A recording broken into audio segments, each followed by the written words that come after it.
Hey guys, and welcome into the newest episode of the 32 team mock draft series. Today we're going to be heading down to Duval County to take on the Jacksonville Jaguars draft. This is going to be, they got a bunch of picks actually, 2 in the first round, multiple in the third, or the fourth, apologies. So it's definitely a fun draft that I got to be able to do. A lot of different players I was having to move around, figure out where they can go and such. So there's a couple of issues that I think the Jags need to address. They're kind of on the brink of maybe even a full-on rebuild. Obviously, they got rid of Ramsey and Bouye, and Ngokoue's on his way out. But I think that if they make the right moves, sell Ngokoue for the right pieces, maybe get some pieces back that can help them right away, they won't have to be in that rebuild mode right away. But I do think they're about probably 2 years away from being back in contention, unfortunately. But that doesn't mean we can't at least help them address those issues right here. They have more issues than noted, but I think that right here, I'll explain more. If you are new to the series, I do have a full 7-round mock draft with all 200 and however many picks. So maybe if you thought there was a certain position or player that should have been addressed, chances are it was probably already taken by other teams. There's too big of a reach, etc. But we're going to get on with it. At pick 9, I have them selecting defensive tackle Javon Kinlaw out of South Carolina, 6'5", 324 pounds. This guy is an absolute monster in the middle. Him and Derek Brown are just absolute beasts, and I can't wait to see what they do in the league. He's been a player for South Carolina for 3 years. In those 3 years, 82 tackles, 17 of them were tackles for loss, 10 sacks. 6 of them came this last season. He is an absolute monster. He had 8 pass deflections, and he forced 3 fumbles, as well as recovering 4 fumbles in his time with the Gamecocks. He is an absolute homewrecker. What I love about him is his ability to just completely bull rush through the middle. He can get through the line with ease using just his power, which is something that I love my defensive tackles to be able to do. His first step is so explosive. He can play all 3 downs, all 4 downs if needed. He does not have to be taken out. His stamina is good enough to be able to keep him out there throughout the whole defensive cycle. He's got the length and the power to be able to pick up the block and also to shed them which way he wants to go. So if you never did anything on the D-line, like in person, basically you're gonna, a lot of times the best D tackles are the ones that they'll engage the blocker and they'll hold the block until they're ready to make their move, and they'll be able to just grab under the shoulder pads and just move them wherever they want. So a guy like Javon Kinlaw, who excels at stuff like that, will be able to push his interior offensive linemen, get under their shoulder pads, and be able to do whatever they want with them. So he's going to be able to grab them there. If the run goes to the left, he's able to throw them to the right and go to the left, etc. So a guy like Javon Kinlaw can really excel, especially in the defensive line that's kind of being rebuilt in Jacksonville. I mean, obviously, like Dante Fowler and Ngokoue, Calais Campbell, this was a very solid defensive line a couple years back. All of those guys are pretty much out of the building at this point. Some things that I think he could definitely work on is he has to be more efficient with his technique. A lot of D tackles come out, they use their strength and physique to be able to just kind of get through everybody. He could use some more technique. But other than that, I mean, use his hands a little bit better, but he's still a prospect where I think of him as a top 10 caliber player. And with Derek Brown already being off the board, there's a couple ways that the Jaguars can go. They could go for a receiver here, maybe if they like a CD Lamb or something. But personally, when I look at the Jags receiving core, it's just so deep that, I mean, yes, it would be a great move to get a receiver here. Don't get me wrong. I'm not saying that, but there's like 3 guys that are starting caliber, I believe, in Chris Conley, Westbrook, and Chark.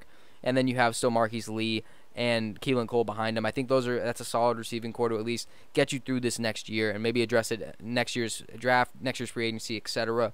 I think that you're able to bypass those guys, at least right now. But that doesn't mean that you can't get a receiver later on, maybe for depth or just maybe in case they blow up. This is a very deep receiver class. I don't think it's something you need to address right away. Javon Kinlaw's the pick at pick 9. Now we're going to move on to pick 19. At pick 19, I am selecting cornerback Trevon Diggs out of Alabama. Now, one of the weakest spot now with Bouye and with Ramsey out of the door is the cornerback position. There's a giant hole there that needs to be filled. And why not fill it with the brother of Stephon Diggs in Trevon Diggs, 6'1", 205. He's got almost 33-inch arms. He's 32 3/4 inch there. He's one of my favorite cornerback prospects in the draft, and I think that he is going to be an absolute beast. Some things that I really love about his game, he's got that height, weight, and length, combo that you can't teach. I mean, you can't teach height, you can't teach, I mean, you can maintain weight, but length you can't teach. It's something they got to do. He's able to jam people and press and create quick jabs to be able to kind of throw the receiver off the route. He's athletic to be able to match the route the receiver's running. He has that instincts that his brother has, to where he can get the ball like a wide receiver and make plays with it after. So he has the instincts and the catchability. He's pretty much able to just intercept anything, and he's able to get pick sixes, scoop and scores, whatever you need him to do. At Alabama, he was there for 4 years. He really just played the 2 years is really what he was doing. Only 6 games in 2018, but in 2019 he had 12 games in him. 68 total tackles in his career, and he had 4 interceptions with 17 pass deflections as well. He forced two fumbles and recovered 2 as well. So definitely a productive career for him at Alabama. I think that combination of just height, weight, and length that he has at the corner position is just something you can't teach. He's still athletic enough to be able to jump on the ball and everything. Some things I think he could work on definitely. He needs to work on his reaction time. Just be a little bit quicker with his to reacting to what the play is and getting on it. I guess another thing is when you're going against a man coverage, he kind of tugs a little bit too much, hand fights a little bit too much, which could end up being a lot of penalties, especially in the NFL, how they've been calling it lately. And so his worst matchup was against Jamar Chase, who we all know is going to be like a top 10 prospect going into the draft when he does. But when you look at Trevon Diggs, I mean, he is going to be a very good corner. I think you slot him in to replace Bouye. It's pretty much impossible to replace Ramsey. Ramsey's one of the best corners to ever come out. And I think that to have Diggs there, it's at least going to help the cornerback position get back to what it looked like before in Duval. So definitely a good pick here in Trevon Diggs. Then we're going over to pick 42, where I have him selecting edge rusher Julian Okwara out of Notre Dame here. A fringe first rounder. I have him falling to 42 for them. And I think this is something that you're going to replace Ngokoue with. Just because obviously Ngakoue's on his way out, you're going to have to do something with it. But Okwara is definitely somebody that is very talented. 6'4", 252. He's got 34.5-inch arms, 10-inch hands. He's very good. 27 bench reps at the combine, which is very solid for him as well. When you look at what else he did here in Notre Dame, he went and he did in 4 years, he really was playing for 2, but 79 tackles, 24 of them were tackles for loss. He had 15.5 sacks. 2 interceptions, and he also had a pass deflection on the line, 4 forced fumbles. He was a home wrecker here for Notre Dame, and they definitely loved what he was able to do for them. What I like about his game a lot too is he's so long and lengthy, but he's athletic with it as well. So he's able to bend well. He's able to get around the edges with everything. I mean, 33% of his tackles were tackles for loss, which is awesome. He's got that quickness and range and pursuit speed that you really want with an edge rusher to be able to close out the quarterbacks that are now all pretty much able to rush out of the pocket, which is very good. So I think that getting a guy like him is going to be very good for Jacksonville and will just really help fill that role that Ngokoue is going to be leaving when they eventually do trade him. Going into pick 73, I'm selecting cornerback Darnay Holmes out of UCLA. Now, this was one of those positions where a lot of the guys I was looking at that could have filled the hole for them were kind of gone. There wasn't really a better position. So, cornerback's still a position of need. Obviously, it could have been addressed a little bit later as a second corner, but why not get a guy like Darnay Holmes when he's the best available there instead of reaching up 20 spots to get maybe a safety or a wide receiver or something like that. It just wouldn't have made sense. So getting a guy like Darnay Holmes at 73 will be very good for them. Just getting Diggs and Darnay will be very good as soon as, because they will make immediate impacts. That's what the best part about it. When you look at what Darnay Holmes has done at UCLA, 5'10", 195. He's been a player for 3 years, started 3 years for them. He's had 120 tackles, 3 of them were tackles for loss, 8 picks, and 17 pass deflections as well. Very productive time there in the Pac-12 at UCLA. Another thing I love about him, he had 4.48 speed, so he's definitely solid in the speed department, at least from the 40 time. And he definitely does show the sort of work ethic that you could want in the NFL, especially at that slot corner type. He's definitely been somebody that's productive. Like I said, he's at 8 career interceptions. 2 of them were pick sixes. He's a strong and well-built corner, even though he's only under 6 foot. But he's able to challenge those short routes, and he's able to locate the football if he's downfield. He has some kick return value as well, as he was kick returning a little bit at UCLA. Some weaknesses that I think are in his game, though, is that he has to get that burst to match what his height and weight is, because he is a shorter build for a corner, so he's got to be able to burst a little bit quicker to be able to fill out what he should be. And on top of that, I think that he needs to be able to reach his top speed a little bit quicker when he is going downfield. When you have guys like Tyreek Hill in the AFC, A lot of receivers now are just using that quick sideline speed, just straight up outrunning everybody. You need a guy like Darnay Holmes to be able to reach his top speed quickly, but those things can definitely be addressed. You can help work with him to get those things. I think that he will be able to be a solid starter within the next 2 years, but you can use him as a starter, and he won't be a complete disaster, in my opinion. You have some corners there that have been there. Obviously, they've been there as number 3, so you're able to kind of move everything around. But I think a guy like Darnay Holmes will definitely become a very solid corner, if not within year 1, within year 2 or 3. Obviously, some prospects take patience. Not everyone is going to come out and just be an absolute star right away. That's something that every fan base kind of has to understand. But Darnay Holmes out of UCLA at 73 will be the pick there. At pick 116, I have them going after another player in the secondary, Terrell Burgess out of Utah. Terrell Burgess is one of my prospects. I think that even though he's kind of a day 2, maybe early day 3 guy, I think that he is going to be a steal for whoever gets him. Out of Utah, he's been there for 4 years. He's been pretty much playing for 3, though. His last season was just an absolute monster production. Was his first season over 10 games. He played all 14 games Utah played. 116 tackles in his career, 81 of them this last season. He had 7.5 tackles for loss this last season and an interception, with also 5 pass deflections down. He had 9 total in his career. His production this last season was absolutely insane, and I think that comes with him being able to play the full season. That's something that was very good for Burgess, and that's the reason why I think that he's going to be falling down. But I think that this last season was really where he is as a prospect. I think that he's going to be there. 5'11", 202. He ran a 4.46 at the combine, 33.5-inch vertical, 20 bench reps as well. Some things I like about his game as well. He was just absolutely aware on the field at all times. He's able to react to the plays. He's able to see the development. He's able to do what he needs to do there. He has the recognition to not be misdirected a lot by maybe quarterback play action or read options, RPOs. We know how much those are used nowadays. He's able to change direction quick. He's able to make the right angles to go get a tackle downfield. And he was also very solid on special teams as well. So that's somebody you can use right away on the special teams department. Some things that are worrisome, like I said, he was only a full-time starter the last season at Utah. But Utah did have their best season in a while this last season. So I think that Burgess definitely helped that. He's not the best at jump ball. That's something you'll probably have to figure out how to help him, maybe figure out where his hands should be to be able to swat the ball down.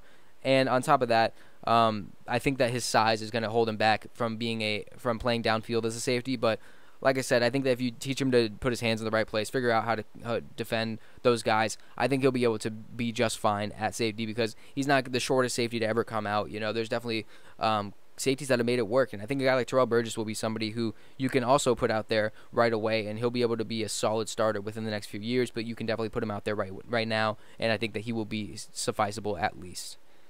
At pick 137, I have them selecting running back Joshua Kelly out of UCLA. Now, I know that Leonard Fournette is there, and that is A-okay with me. I hope Leonard Fournette never leaves. We don't know how he's going to react with how everyone else is leaving around him. But behind Leonard Fournette, there's really nobody of value. And that's why I have them getting Josh Kelly. I think Josh Kelly could really help out that offense, especially because Fournette does miss some time due to injuries that he has been throughout his career. Even at LSU. But when you look at what Josh Kelly's done, in 2 years as a starter, he has put up 2,303 yards, 5 yards on average, 23 touchdowns. He also added 38 catches for 264 yards and another touchdown. So definitely he's an all-around back. He's able to catch out of the backfield as well, which is something you definitely want to look at. And a running back, especially to back up a guy like Leonard Fournette, who has been kind of adding to his pass game as well. He's 5'11", 212. He ran a 4.49, 23 bench reps, 31-inch on the vertical. He is definitely somebody, like I said, you're going to be able to use as anything you want. He's able to be, he has the size and the strength to be able to run through the tackles, which is kind of what you use Fournette for, which is really good. He's not going to be somebody that's not going to be able to handle a workload. So if he comes in for an injured Fournette and he has to carry the whole offense, he will not back down from that. He will use that to his advantage. He will be aggressive to it. He has a really strong lower body, so he's able to get through upper body tackles. He's able to run through defenders that try to do that.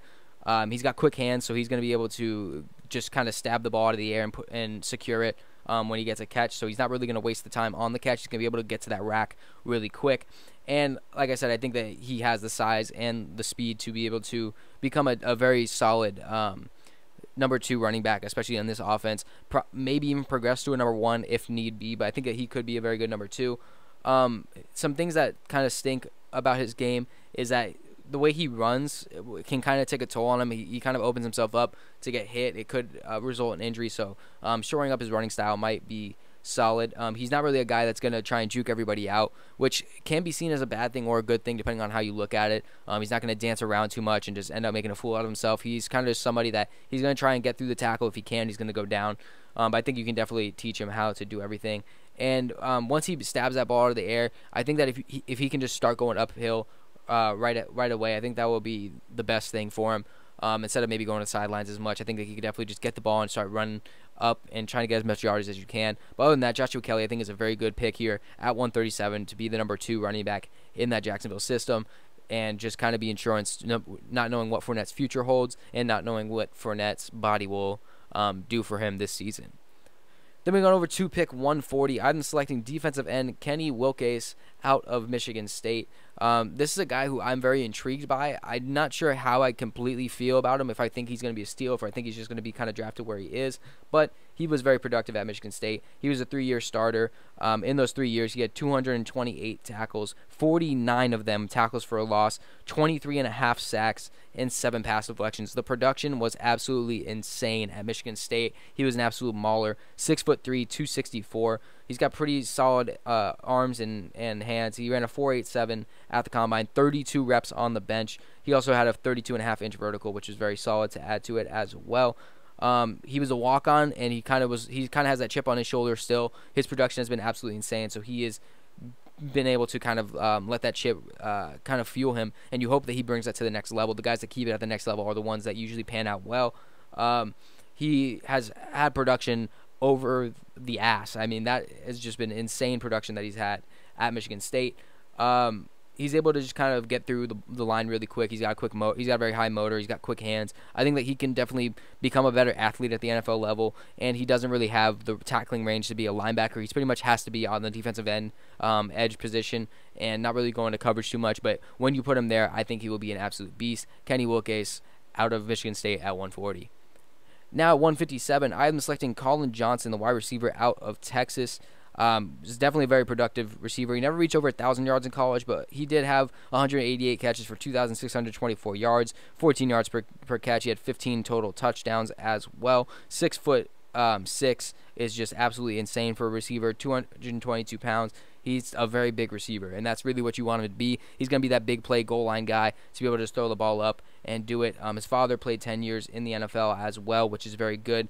He's got the good genetics in there. Obviously, he can work on a lot with his route running and all that, but I think that you're not really going to use him for that. He's kind of going to be that guy to throw in there in a goal line set, him and DJ Shark, to where receivers are just going to have to play big, or corners are going to have to play big, and try and stop these guys. But he is somebody that you could definitely put in at any goal line part, and anytime you need just a big receiver to just jump up and get the ball, he will be able to secure it. So getting Collin Johnson at 157 could definitely help out that receiving core. Now we move on over to 189, and that is going to be defensive tackle Broderick Washington Jr. out of Texas Tech. This guy is definitely somebody who is just going to run people over.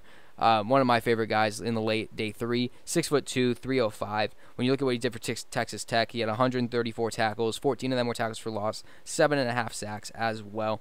He had a high motor. He did very well, 23 reps on the bench press as well. When you look at what he can do, he's a leader on the defense, which is very good coming into a system where they're looking for young guys to be able to step up, especially on this defensive line. I'm giving the defensive line a big overhaul because I think that when they had that great defensive line is really when they were the best. He has great toughness. He's able to just kind of get through the blocks just using his complete strength, and he also is very smart for his position as well. He's got to be a little more loose when he blitzes, and he's got to change direction a little bit more. But I think that he's able to be a late round steal if possible. I think develop him well, and I think that it'll be turning out to be very good for him. So Broderick Washington Jr. at 189 will help shore up that defensive tackle position as well. At pick 206, I have been selecting the linebacker Justin Schnadd out of Wake Forest. Another guy where he is absolutely just, I think, the prototype of what an NFL linebacker has to do. Not as big, but definitely fast.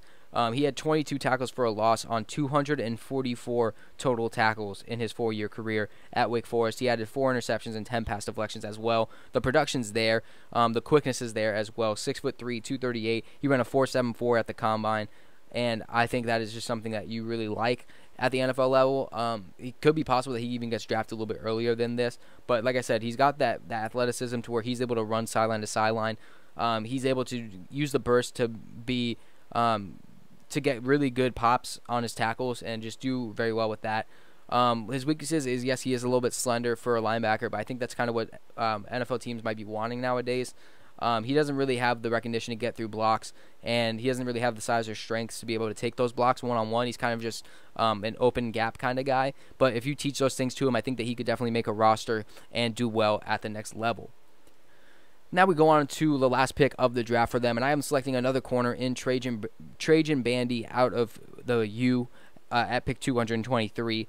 Another guy where I think that he's just going to be able to help out in special teams, at least in the 7th round. It's not really a guy you're going to expect to be out a starter, but he had 90 tackles in 3 years, 9 tackles for loss, 3 sacks his last season, 4 interceptions, and he also added 23 pass deflections in his career at the U. A guy that you're really just going to look at to be hopefully a special teamer. He's 5'8", 180. He ran a 4.5 at the combine, so it's a guy that you definitely could want to just be on the special teams and help out. Maybe he'll make the roster. When you look at what he was going into college, he was a 4-star recruit. He was a top 35 corner nationally, so definitely was a time that Bandy was looked at as a beast. Him and the old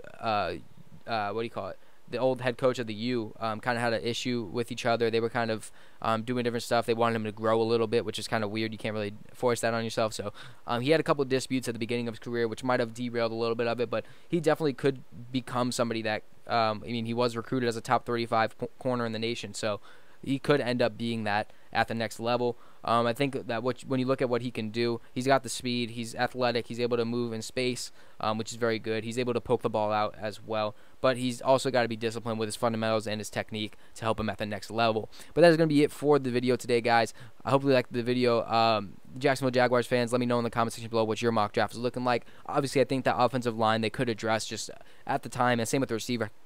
I think that there was just no receivers and offensive linemen that were worth taking at the spots that you could take them at, and without missing out on a separate prospect that I think that they should have got. So let me know what you think they could do in the comment section below. Subscribe if you are new, and of course leave a like on the video if you did enjoy. If you didn't, refresh the page, try it again, and let me know how you think of it a second time. Without further ado, that's going to be it for me. I will see you guys in the next video.